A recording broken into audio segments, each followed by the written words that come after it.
নমস্কার। স্ক্রিনে যে পাখিটিকে দেখছেন বা পাখিগুলোকে দেখছেন এগুলি হলো ককাটিয়াল বার্ডস বা ককটেল বার্ডস। এটি মূলত অস্ট্রেলিয়ার একটি পাখি, কিন্তু তা সত্ত্বেও সারা বিশ্বে এই পাখিটি এখন পোষা পাখি হিসাবে খুবই পরিচিত। পাখিটি এত অপূর্ব সুন্দর দেখতে, এই জন্য কিন্তু প্রত্যেকটা মানুষ যারা পাখি ভালোবাসেন এই পাখিটিকে সবাই চায় যে আমার বাড়িতেও যেন এক পেয়ার করে থাকে। এই পাখিটির আরও একটি বিশেষত্ব হলো পাখিটি কিন্তু খুব দারুণ কথা বলতে পারে এবং মিষ্টি সুর টানতে পারে। তবে কথা বলার ক্ষেত্রে বলে দিই, এই পাখি কিন্তু ময়না বা তোতা পাখির মতো অত ভালো কথা বলতে পারে না।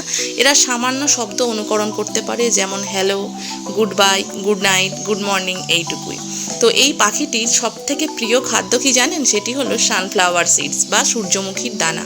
এরা কিন্তু শাকসবজি খেতেও ভীষণ ভালোবাসে, যেমন কলমি শাক, পুদিনা পাতা, ধনিয়া পাতা, এই ধরনের শাক খেতে এরা খুব ভালোবাসে। এবং এই পাখিগুলো কিন্তু অনেক ধরনের হয়ে থাকে, যেমন lutino cockatiel, fawn cockatiel, fawn pied, patchless, albino patchless, বিভিন্ন প্রজাতির হয়ে থাকে। তো স্ক্রিনে দেখুন যে পাখিটিকে দেখাচ্ছি, এটি হলো লুটিনো ককাটেল। কতকটা কাকাতুয়া মতোই দেখতে।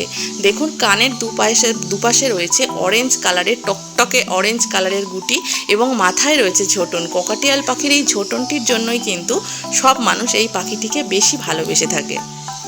এটি অ্যাকচুয়ালি একটি কাকাতুয়া প্রজাতির পাখি। হ্যাঁ, এবং দেখুন এখন যে স্ক্রিনে পাখিটিকে দেখাচ্ছি এটি একটি প্যাচলেস, এটি মানে হচ্ছে একটি পাইট প্যাচলেস এই পাখিটি। এবং আপনার তারপরে দেখুন আবারও যেটি দেখাচ্ছি, এটি ওই লুটিনো ককাটেল টাইপসেরই, কিন্তু লুটিনো নয়, এটি হচ্ছে একটি হেভি পার্ল লুটিনো ককাটেল।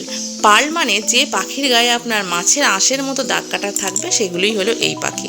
এই পাখিটি আপনার বাড়িতে খুব শখ করে পুষতে পারেন। পাখিটি খুবই ভালো। তবে পাখিটিকে যদি আপনি মনে করেন যে প্রথম থেকে খুব ভালোভাবে পোষ মানাবেন এবং কথা বলা শেখাবেন, তার জন্য আপনাকে পাখিটির সঙ্গ দিতে হবে। এবং ওদের যখন ঠিক প্রায় 10 থেকে 12 দিনের মতো বয়স, তখনই কিন্তু ওর মায়ের কাছ থেকে ওদের আলাদা করে নিয়ে এসে আপনাকে ওদের হ্যান্ড ফিড করাতে হবে, মানে হাতে তুলে খাওয়াতে হবে সিরিঞ্জের মাধ্যমে।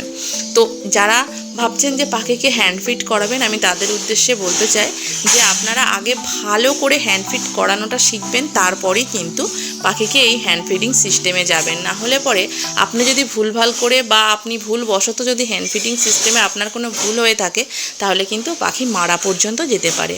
ওই জন্য একটাই রিকোয়েস্ট করব, পাখি যারা ছোট অবস্থাতে নিয়ে এসে ভাবছেন পুষবো বা পোষ মানাবো, তাদেরকে আগে ভালো করে পাখিকে খাওয়ানো শিখতে হবে, তারপর কিন্তু পাখিকে বাসায় আনতে হবে।